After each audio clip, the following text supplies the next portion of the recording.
escalated quickly, although technically it's Black Clover and the pacing can sometimes be very quick.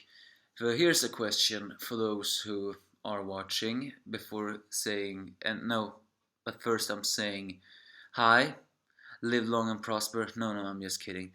The Angry Anime Fan, the Despair Reviewer am I, and this is the Black Clover chapter 84. Well, what I was gonna say first was the pacing is sometimes fast in Black Clover. Mostly when we get into one situation, it only takes a couple of chapters, maybe only 3, until the enemy threat begins. Although, isn't that very typical for all kinds of shonen manga? My question to you was, what was the longest arc of Black Clover? Knowing that, we can know exactly how long this is gonna be, because I have a very big feeling we're gonna have a very strong full course of despair. But then again, that's because I fear it. Don't get me wrong, I don't want this full course. I'm just wondering. So first of all, there is some news on its front page, but it's all in kanji Japanese, so I can understand Jack hit. But maybe some information about that OVA. I'm still very afraid of that OVA, mostly because I have a very big feeling I know what kind of voice will come out of Asta. And then we have a little cover page of some of the Black Clovers being dressed in as Halloween. Now, finally, on to the chapter. First of all, the Queen apparently could see into the future and predicted this will happen, which is, by the way, a very weird. I mean, it's clear that this Queen is more powerful than we think, because, well, let's save that spoiler to the ending of this rant, okay? But the thing is, Mars and Fana sees each other, and it's actually, if that's not just Fana's default anger face, it almost looks like she seems surprised to be Mars. As I said before, there is that theory that this Fana and that Fana at that time may very well be one and the same. But if that's not her anger face, but her surprising face, why isn't Mars surprised? Because he is not surprised at all. So that may not be her surprise face, that may just be her anger face. After all, what I want, and I think many other want, is we want a little bit more of Fana's personality. All we see of her currently is extreme anger. Then again, I actually think that all of the third eyes were designed like that. And I'm not talking designed like they were like made like that in the manga. There is also worth noting that it's not easy creating characters, especially in a manga which people criticize or going fast. No, what I mean is every single third eye has a very strong personality in their opposite Clover, so to speak. I mean, Vet had drowned in the lake of despair, similar to how I have, and he could not stop talking about it. And you know what I said in a previous review, when you have drowned in despair, you want to make others feel despair too, because you feel that's the only way to feel happiness again, which, by the way, is not true. I mean, you don't feel happiness from that, but you don't care about that. While Fana seems to have drowned into a fiery pit of hate. And if this is the Fana of that time, then it's no wonder why she did. I mean, Vet got his hopelessness because, well, he was betrayed. Well, not betrayed. He was hoping that the people would understand them, but in the end, no, they did not. While Fana, if this is the Fana from Young, then she hates the world because, well, the world took everything away from her future, but that doesn't explain why she survived. So, will we get more of her personality? I don't think so, but I actually hope we will. And it also seems that the Diamond Kingdom and the Third Eye are allies because they have yet attacked each other. So either way, the naked guy recognizes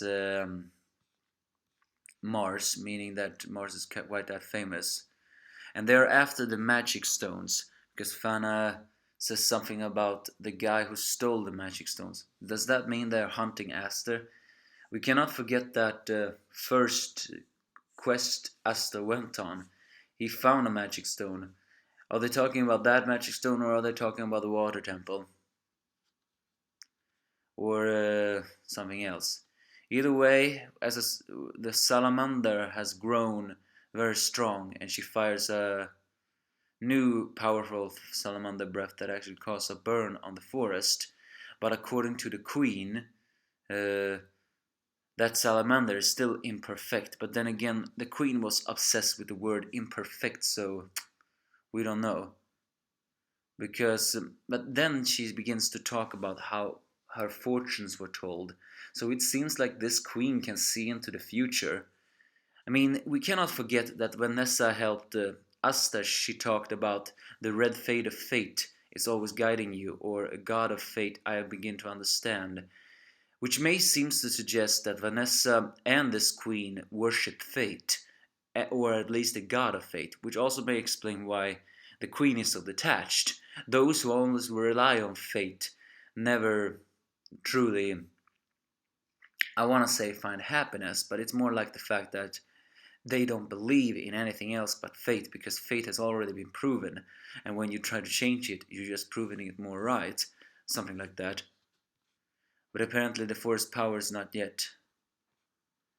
But it turns out that when Vanessa wakes up from her little knocking out, she has a dream on when she met Yami the first time.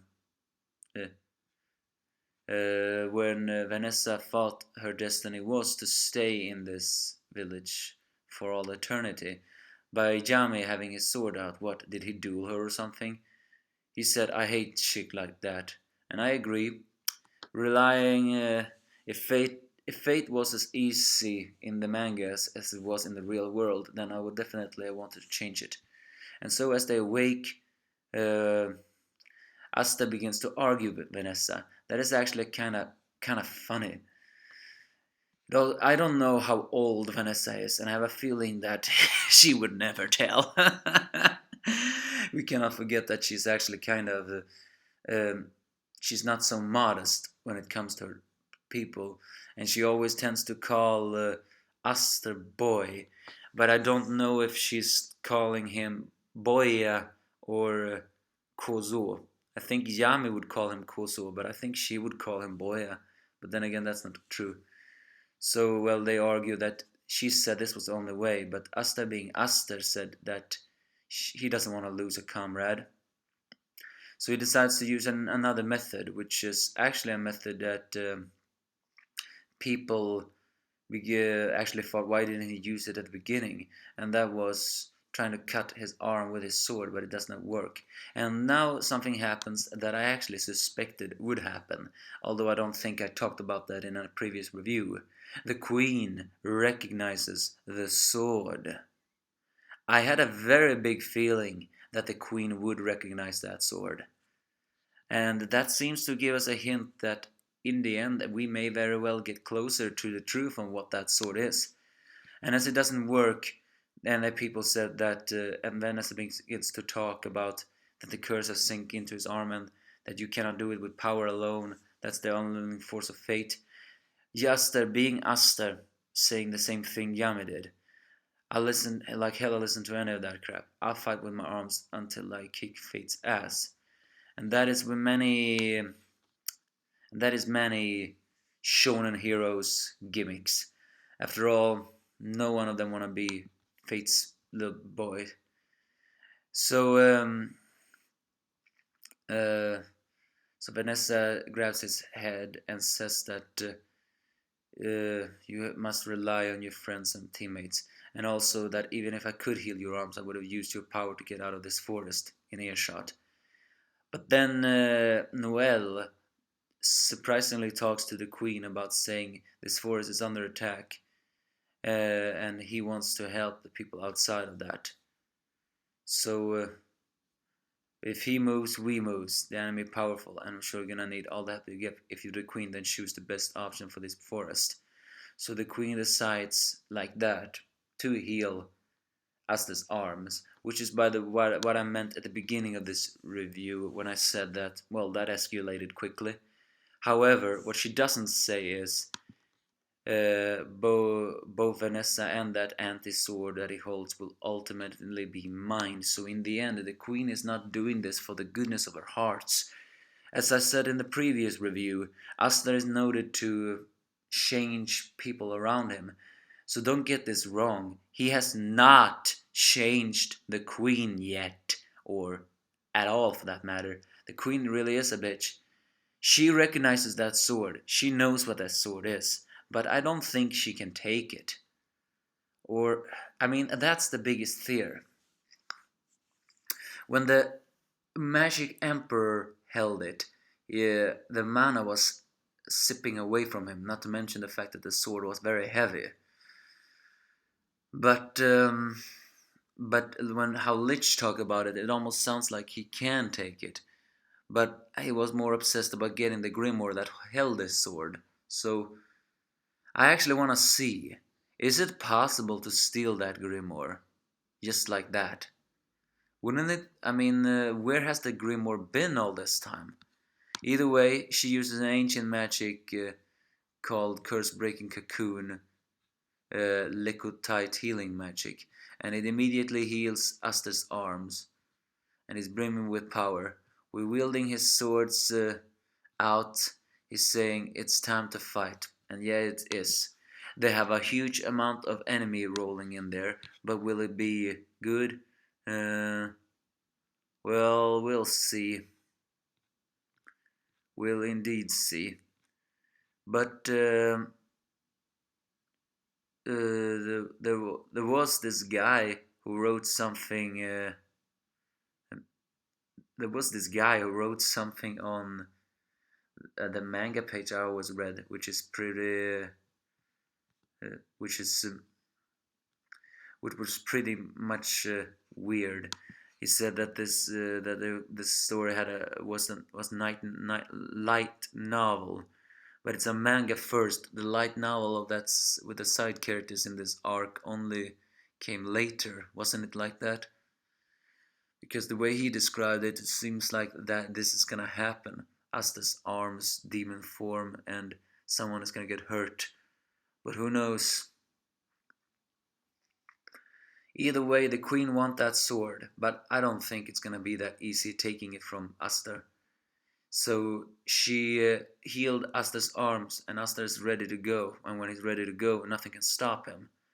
So the queen thinks she has fate in her hands. I think she just digged her own grave deeper. Give me your thoughts if you have any.